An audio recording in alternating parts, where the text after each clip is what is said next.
அன்பு மாணவ செல்வங்களுக்கு கலாபாரதியின் வாழ்த்துக்கள் கோடி. இப்போ ஒரு சிம்பிள் எக்ஸசைஸ் நம்ம என்ன செய்வோம், we will do, it is very simple. ஆனால் எதுக்காக இந்த ப்ராப்ளம் நம்ம செய்கிறோம்னு கேட்டிங்கன்னா, நம்ம அண்டர்ஸ்டாண்டிங்கில் புரிதலில் தெளிவு இருக்கா அப்படின்றத செக் பண்ணுறதுக்காக இந்த problem. let us read the problem slowly. A பெபிள்னா கூழாங்கல்லுன்னு அர்த்தம். ஆஃப் மாஸ் 0.05 கிலோகிராம், அதனுடைய மாஸ் வந்து 0.05 kilogram, is thrown vertically upwards, மேலே தூக்கிடுறாங்க. Give the direction and magnitude of net force on the pebble. A during its upward motion, B during its downward motion, C at the highest point where it is momentarily at rest. முதல் இதை செஞ்சுருவோம், அதுக்கப்புறம் எங்கே வருவோம், அடுத்த பார்ட்டுக்கு வருவோம்.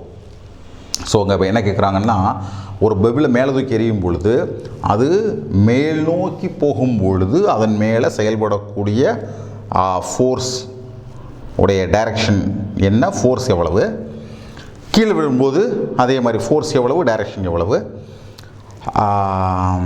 உச்சியில் இருக்கும்போது force எவ்வளவு, அதனுடைய டைரக்ஷன் எவ்வளவு, ஃபோர்ஸுடைய மேக்னிடியூட் எவ்வளவு, டைரக்ஷன் எவ்வளவுன்னு கேட்குறாங்க.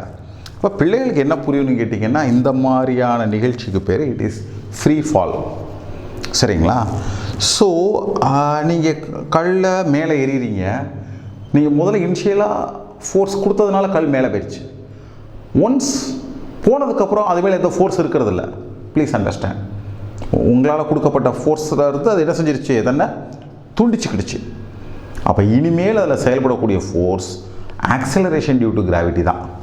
ஸோ அது மேலே போகும் பொழுது ஆக்சலரேஷன் ரிட்டார்டேஷன் ஆகிக்கிட்டே இருக்கும். Acceleration due to gravity retardation பண்ணிக்கிட்டே இருக்கும். அதனால் அது என்ன செய்யும், மேலே போயிடாது. போகும்போதே போகமாட்டேன்னு சொல்லிகிட்டே தான் போகும். கீழே வர தான் விரும்பும் இல்லைங்களா? ஸோ தட் இஸ் இந்த acceleration force due to acceleration due to gravity அதுதான் இங்கே செயல்படும். டவுன்வர்ட் மோஷன் அப்பையும் same thing right. At the highest point, அது உச்சியில் நிற்கும் பொழுது அதுதான்.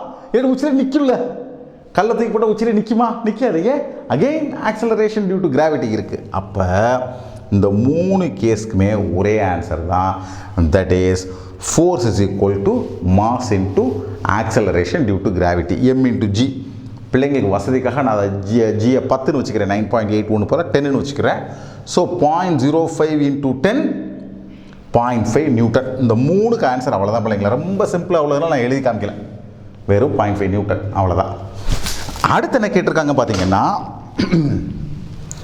do your answers change if the bevel was thrown at an angle of 45 degree with the horizontal direction? Suppose இதே பெபிளை நீங்கள் ஒரு 45 டிகிரியில் எரிஞ்சிங்கன்னா அப்போ உங்கள் ஆன்சர் மாறுமா அப்படின்னு கேட்டிருக்காங்க. என்ன பிள்ளைகளை பதில் சொல்லுவீங்க? மாறாது. ஏன், நீங்கள் 45 டிகிரியில் ஒன்ஸ் எரிஞ்சதுக்கப்புறம் அது மேலே எந்த ஃபோர்ஸஸ் இல்லை. அதுக்கப்புறம் அது மேலே செயல்படக்கூடிய ஒரே force acceleration due to gravity தான். ஆனால் நீங்கள் இனிஷியல் வெலாசிட்டி கொடுத்துருக்கிறதுனால ஆக்சலரேஷன் டியூ டு கிராவிட்டி செயல்படுறதுனால அதனால் இப்படி நேராக போக முடியாது.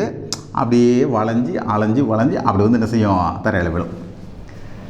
Such is the understanding. Anyway அது மேலே செயல்படக்கூடிய ஃபோர்ஸ் அங்கே எவ்வளவு தான், 0.05 இன்ட்டு 10 0.5 நியூட்டன் தான். Such is the understanding. பிள்ளைங்களா, ஏதேனும் சொன்னது புரியாமல் இருந்துச்சுன்னா கமெண்ட் பண்ணுங்கள், சேனலுக்கு சப்ஸ்கிரைப் பண்ணுங்கள்.